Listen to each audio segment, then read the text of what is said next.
My name is Abiante, like you know, sir. I'll ask you a few questions before I maybe. Please, don't be angry with me, or if the question looks stupid, just tell me it's a very stupid question and you cannot answer me. Did you write WAEC, sir? I did. What year, sir? 1986. Okay. What time did you write your own exams? There were morning papers and there were afternoon papers. What time did you, can you remember the time? At that time, I remember it was 8 a.m. and then some papers were for 2 p.m. And you ended what time? Some of them go as late as 5 p.m. Good. So you didn't need to use candle or torchlight to write your own exams? It's a yes or no question. For me as a person, no. During your time, you didn't use torchlight to write? Yes, for me as a person, no. From what happened with the English papers, what was the average closing time for those who wrote the exams in a village like my own village? Because it's obvious, what time did they write the exams? Mr. Chairman, sir. No, what time did they write the exams? The average. Because I have on record what they sent to me, so I will also let you know, sir. From the information reaching me, yes, sir, some places ended at around 9 p.m. Around? 9 p.m. 9 p.m. Okay. And some others ended when? That is the one before me, sir. Okay. Are you aware that some places they wrote the exams till about 11:30? Are you aware? I'm not aware, sir. You're not aware. So if we show proof, will you admit? No, even without showing proof. WAEC is also not limited to Nigeria, am I correct? West right, Africa. Okay. Yes. Which other country did the candidates write exams by 11 p.m.? Which other country? I am not aware of any because... Except Nigeria. To the best of my knowledge. So yes. it's only in Nigeria. To the best of my knowledge, yes. Good. So that is very easy to find. It is a collapse of whatever, logistics or gross incompetence. Am I correct? You have more than one country, 2, 3, 4 countries, and it's only in Nigeria that they had to write the exams by 11 p.m. So other countries did very well in managing their logistics. In Nigeria, we failed. Admitted? Okay. Is it a fact, sir? In my village, there is no electricity. Not even in my own house, talk less of the school. Are you also aware that some people left for the examinations without food? They were hoping that when they finish writing the exams, they will get back to their houses to help their parents cook the dinner for that day. How will a small child, a candidate, wait until 11 on hungry, empty stomach, and the person will be assessed at the same level with the man in Maitama who probably sat in an air-conditioned classroom to write the same exam?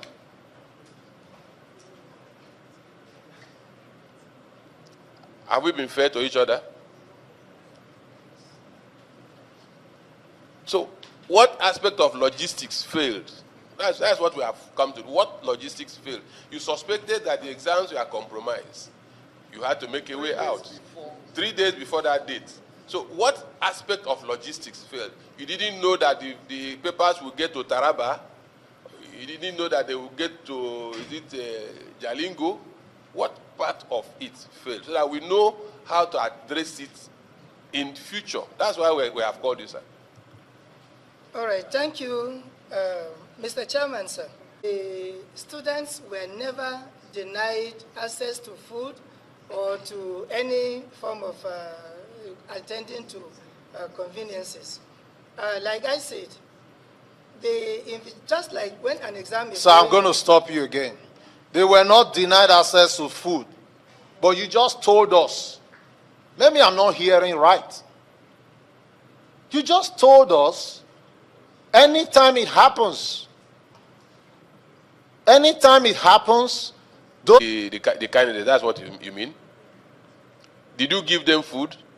We do not give them food. No, yes or no? Did you give them food? We do not give them food. Good. So if somebody has to walk 3 kilometers to go and eat, and it's known that you must walk before you go and eat. How did you suffer the child? I said you didn't deny them access to food.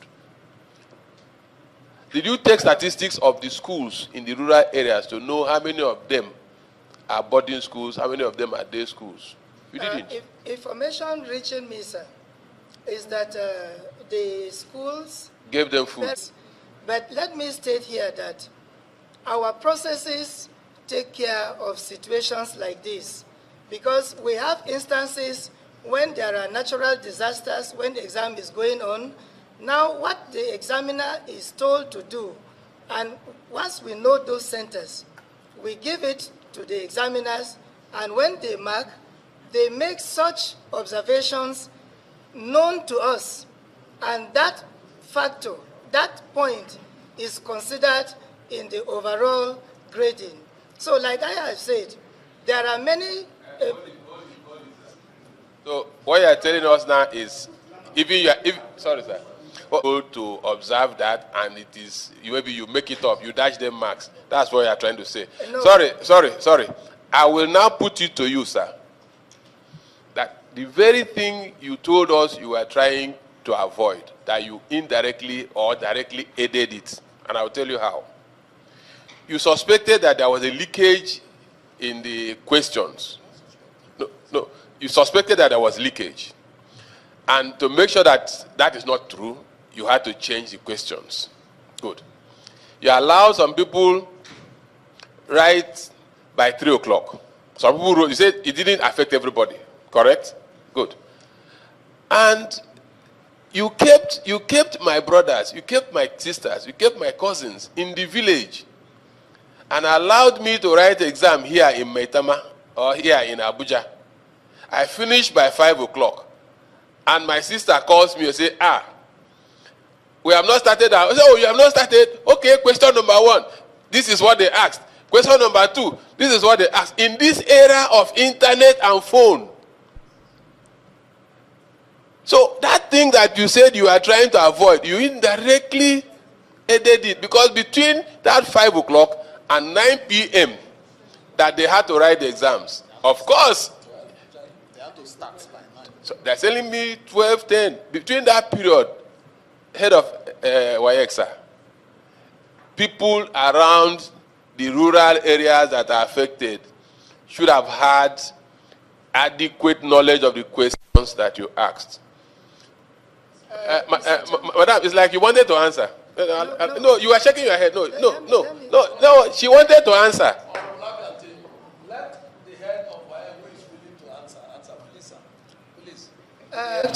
It is renewed biannually, and such infractions and actions and inactions are clearly spelled there, and the way to proceed with such infractions when they arise. Now, concerning the procedure, we have a well-articulated procedure in dealing with compromise if they arise. That document, for the sake and the purpose of allowing us to keep our procedures so that people will not abuse it, we have a document that is detailed and robust. If it is the pleasure of the committee, I can discuss that with the chairman, because we do not want that procedure to go public. Chairman, the registrar is saying to this committee. Okay, go ahead. Nationally, it was a credible exam. Oh, nationally. Yes. In Jalingo, in Rivers, in Benin. So everyone written under that condition was a credible exam. You see, that's why I said national. There are pockets of places that had challenges. Okay, those pockets of places, were those exams credible? Yes or no? Substandard. You are redefining my question. I prefer to use the word credible. DPT examinations in 2026. I would want to appeal that everything should be taken into perspective before you claim capacity. The capacity that you tend to have is like my brother now asking you to go and deliver a parcel in brass. You're a very good driver. You have a very good car. But there's no bridge that will help you get to brass. You cannot tell us you have that capacity. Your capacity will end at the waterside because you cannot get to brass. CBT, no, sir. You would have advocated for a national seminar, summit, or conference, whatever, on education so that we are sure where we are. You don't have the statistics of secondary schools where you can have this computer-based test. There are entire local government areas without a CBT test, writing jam. None. There are local government areas like that, and you want to do CBT exam. I am appealing to you, do not claim capacity where the infrastructure is not there. Whether the minister has given you a matching order, tell him that Nigerians are not ready. If he doubts you, he should convoke, not the ones they do in Abuja. They should go and find out for themselves and have the statistics of schools that have infrastructure for that exam. We complain every day that the standard of education is being lowered. Then you're asking people to, objective is just like tumbo. Even somebody who didn't read can pass and have A1. Tumbo. So I appeal to you, do not tell us you have the capacity for CBT test. And what you do here in the name of WAEC exposes us to ridicule within the sub-region. Some of us are regional parliamentarians. We meet our colleagues in other countries. We are faced with this ridicule. We saw your people writing exam by 11 p.m. using torchlight. So please, help us. We pride ourselves as the giants. Let us not be the sleeping giants. A living dog is better than a dead lion. Thank you. Chairman, thank you very much.